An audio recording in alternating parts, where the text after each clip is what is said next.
الطریق السعیب ایک ایسا راستہ جو بظاہر دکھتا تو خوبصورت اور آسان ہے پر ہوتا مشکل ہے، یا شاید جسے ہم خود اپنے لیے مشکل بنا لیتے ہیں۔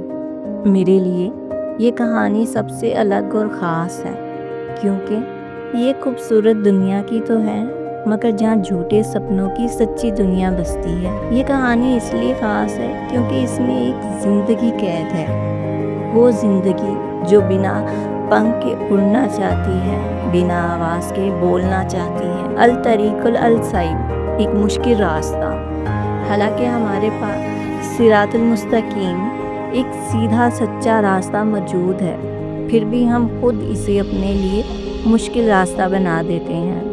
کبھی ہم راستہ بھٹک کے، گمراہ ہو کر، اور کبھی مایوسیوں کے اندھیرے میں گھر کر، اللہ کی ذات سے دور، نا امید ہو کے ہم اسے بھولنے لگتے ہیں، لیکن وہ ہمیشہ ہمیں اپنے ہونے کا احساس کرواتا رہتا ہے کہ دیکھو میں ساتھ ہوں۔ یہ کہانی شاید ان لوگوں کی ہے جو خواب تو دیکھتے ہیں پر ان پر یقین نہیں رکھتے۔ یہ کہانی خیال سے خواب اور خواب سے خواہش تک ہے، وہ خواہشیں جو ہوتی تو ہماری ہیں پر انہیں پورا کرنے کے لیے اللہ تعالیٰ کسی اور کو بھیج دیتے ہیں۔ یخ بستہ سیاہ رات کے سناٹے کو توڑتی اذان کی آواز عروج پر تھی۔ حی علی الصلاة، حی علی الصلاة، الصلاة خیر من النوم، الصلاة خیر من النوم، اللہ اکبر، اللہ اکبر، لا الہ الا اللہ۔ بالآخر اپنی طرف بلانے والے کی پکار مدھم پڑتی دور ہونے لگی، مگر وہ اپنے کانوں پر تکیہ رکھے بغیر شرٹ کے الٹا لیٹے خواب شیری کے مزے میں ڈوبا اس سے دور رہا۔ سہانی رت انگڑائی لے کے کھلکھلائی تو ساتھ سرسراتی ہوا جھوم کر مست ہوتی مرتضیٰ صاحب کے آنگن میں بیٹھی لڑکیوں سے چھیڑ چھاڑ کرتی گزری۔ یار یہ بالکل ٹھیک بات نہیں، تم مجھے اپنے ساتھ پڑھائی کرنے کے لیے لے کر آئی تھی یا یہ یہاں وہاں کی فضول باتیں کرنے؟ اپنی کتاب اس کے ہاتھوں میں جاتی دیکھ کر اسے چڑ ہوئی۔ پیاری لڑکی سنو، یہ باتیں یہاں وہاں کی نہیں ہیں۔ ادا سے شہادت کی انگلی اس کی طرف اٹھا کر واپس اپنی طرف موڑ کر اپنے دل پر رکھتی گویا ہوئی، یہ تو میرے دل کی باتیں ہیں۔ ہاں پر تم نہیں سمجھو گی جانی، اس کا ننھا دل جن فضاؤں میں اڑتا پھرتا تھا وہ سمیا کے لیے سمجھ پانا مشکل تھا، مگر وہ بھی اپنے نام کی ایک تھی۔ اس کے ہاتھوں سے لی گئی کتاب اپنے دل سے لگا کر آنکھوں کو جھپکتی چینی گڑیا جیسی مسکرائی۔ نہیں تم سنو لڑکی، تمہاری عمر ابھی ان باتوں سے نہیں، کتابوں سے دل لگانے کی ہے۔ ہاتھ بڑھا کر اس کے سینے سے لگی اپنی کتاب واپس چھین کے کھول کر نظریں کتاب پر کرتی ہوئی سمیا بولی، کیسی بیکار دوست ہو تم سمی، کتابوں سے بھلا کون دل لگاتا ہے؟ دل تو ایک راج کمار سے لگایا جاتا ہے۔ ایک آنکھ دباتے ہوئے اپنے گھنگرالے کھلے بال اونچی پونی میں قید کرتے ہوئے اس نے ایک کہکا لگایا، اف، ایک تو یہ لڑکی مجھ جیسی سمجھدار دوست سے بھی کچھ نہیں سیکھتی، بس آسمان کے رنگ بدلنے کی دیر ہوتی ہے اور یہ مورنی کی طرح پنکھ نکال کر جھومنے کی تیاری پکڑ لیتی ہے۔ میری پیاری مورنی کہیں کی۔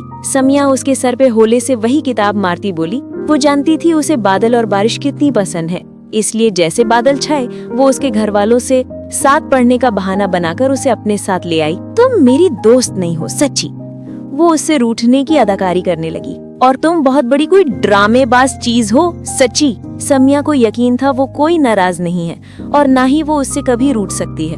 اب یہ شاید اس کی غلط فہمی یا خوش فہمی تھی۔ دیکھنا میرا لیپ ٹاپ آ گیا نا تو پھر میں تم سے بات ہی نہیں کیا کروں گی، قسم سے ترسو گی تم مجھ سے بات کرنے کو، یاد رکھنا۔ اپنی عادت کے مطابق انگلی اٹھا کر باقاعدہ اسے دھمکی دیتی منہ بنا گئی۔ او پر اس کے لیے تو تمہیں پہلے میٹرک کرنا پڑے گا، جو کہ مجھے نہیں لگتا تم سے ہو پائے گا۔ یہ جانتے ہوئے بھی کہ وہ پاس ہو جائے گی اس نے اسے تنگ کرنا ضروری سمجھا۔ ویسے بھی کچھ بھی ہو جائے بسمل کہا اس کا پیچھا چھوڑنے والی تھی۔ اچھا سہیلی چلو میں سن رہی ہوں، تم ہو جاؤ شروع پھر۔ तुम्हें अपने लिए क्या कोई प्रिंस चार्मिंग चाहिए? वो संजीदा होते होते फिर उसका मजाक उड़ाने लगी। अब सम्या संजीदा हो ये नामुमकिन सा था। शायद, क्यों नहीं? उसने आंखों को नचाते हुए कंधे भी उचकाए। छोटी छोटी लटें अभी भी बिस्मिल की पेशानी पर झूल रही थीं। लेकिन मेरी प्यारी सहेली, ये 21वीं सदी है। यहाँ कोई राजकुमार शहजादे नहीं होते, ये बस ना नॉवेल्स में होते हैं और वहीं अच्छे लगते हैं। इनका हकीकत से कोई वास्ता नहीं होता। उसने उसके कंधों पे हाथ रखकर जरा दबाव डालकर कहा। तो वो उसकी बात का बुरा मनाते हुए उसका हाथ अपने कंधे से पीछे झटक देती है। अगर नहीं भी होते तो मेरे लिए हो जाएंगे। मेरी खातिर अल्लाह ताला शहजादा बना के भेज देंगे। वो जानते हैं मुझे अपने लिए सिर्फ शहजादा ही चाहिए। वो आसमान को देखते ऐसे गोया थी जैसे वो अपनी माँ से मान से जिद करके बात मनवाती थी, क्योंकि उसे पता था वो उसकी जिद पूरी कर देंगे। ऐसे ही वो इस वक्त अपने अल्लाह ताला से भी एक मान से मुखातिब थी, जैसे वो सिर्फ उसे सुन रहे हों। अच्छा चलो फिर बताओ, कैसा होगा मेरी प्यारी दोस्त का प्रिंस चार्मिंग? एक लम्हे के तवक्कुफ के बाद वो उसके चेहरे पे छाई पुरएतमादी को देखकर ठिठकी, जिसमें कुछ तो था। बड़ी बड़ी आंखों वाला। अच्छा यार, एक बार देख लेना ध्यान से, कहीं इसकी बड़ी बड़ी आंखें भेंगी ना निकल आएं। वो वापस अपनी अदा में आकर उसका मजाक उड़ाने से बाज ना आ सकी। जाओ दफा हो जाओ, मैं नहीं बताती। उसने नाराजगी से मुंह फेर लिया। अच्छा सॉरी, अब नहीं बोलती कुछ? नहीं, बस अब नहीं बताना मैंने। तुम पहले मजाक उड़ा लो जी भर के मेरा। वो चेहरे पे संजीदगी लिए सीढ़ियों के पार देखने लगी। यार सॉरी कह तो रही हूँ। ये देखो मैंने जिप लगा ली अपने होठों पे। वो अपनी शहादत की उंगली और अंगूठे को जोड़ के अपने होठों पे लाइन खींचती बंद जिप का इशारा करती हंसने लगी, तो वो मुड़कर उसे घूरने लगी। चलो भी अब बताओ, ज्यादा नखरे न करो। ओ हाँ, दांतों तले जबान ली। सॉरी, पर तुम बोलो। पक्का अब नहीं कहूंगी कुछ? वो दोबारा अपने होठों पे इशारा करके खामोश हो गई। ठीक है, अब तुम इतना कह ही रही हो तो। उसने मुस्कुरा के अपनी आंखें बंद करके इस जहां से उस जहां में उतरकर एक चेहरा अपने ख्यालों में लाकर गहरी सांस खींची। अपनी पलकें उठाकर आसमान पे छाए बादलों को तकते हुए लबों को वाक किया। बादल बस किसी पर बरसने के दर पर थे, पर यूं लगता वो भी उसे सुनने को रुक गए हों। आखिर गहरा रिश्ता जो था इन बादलों से इसका। वो बड़ी बड़ी दिलनशीन आंखों के साथ खूबसूरत मुस्कान वाला, ऐसी मुस्कान कि जब मुस्कुराए तो लोगों की नजर उसके होंठों से ना हटे। जब चले तो आसपास के लोग रुक रुक कर उसे पलट के देखने पर मजबूर हो जाएं। और जब धीमे धीमे सुरों से अल्फाज का ताना बांधे तो पास बैठे लोग उसकी बात सुने बगैर न रह सकें। वो दिलों पर हुक्मरानी का फन रखता हो। और कुछ 100 दफा की सुनी हुई बातों से थककर समिया बोली। उसकी अव्वलीन तरजीह मुझसे बेतहाशा मोहब्बत करने से लेकर मेरे नाज नखरे उठाना, अम्मी की तरह मेरे दिल की बात जानना और मुझसे ढेर सारा प्यार करना हो। अपने दोनों बाजुओं को वो सीधा हवा में फैलाकर खिलखिलाई। मगर मोहब्बत का कब कोई हिसाब होता है? वो या तो होती है या नहीं होती। हाँ, इस बेचारे को और तो कोई काम होना नहीं है मेरी मैडम से मोहब्बत के अलावा। बल्कि मैं कहती हूँ स्पेशल अल्लाह ताला से कहकर ऑर्डर पर बनवा लेना, या फिर किसी अंग्रेज से ही शादी कर लेना, क्योंकि ऐसी चीजें तुम्हें पाकिस्तान में तो मिलने से रही। लड़की सुन लो, हंस लो जितना हंसना है, पर देखना जब वो आएगा ना तो तुम ही आंखें फाड़ के देखती रह जाओगी उसे।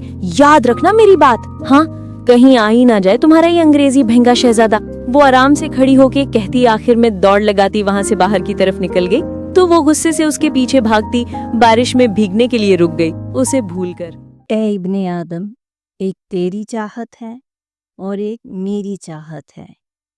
होगा वही जो मेरी चाहत है।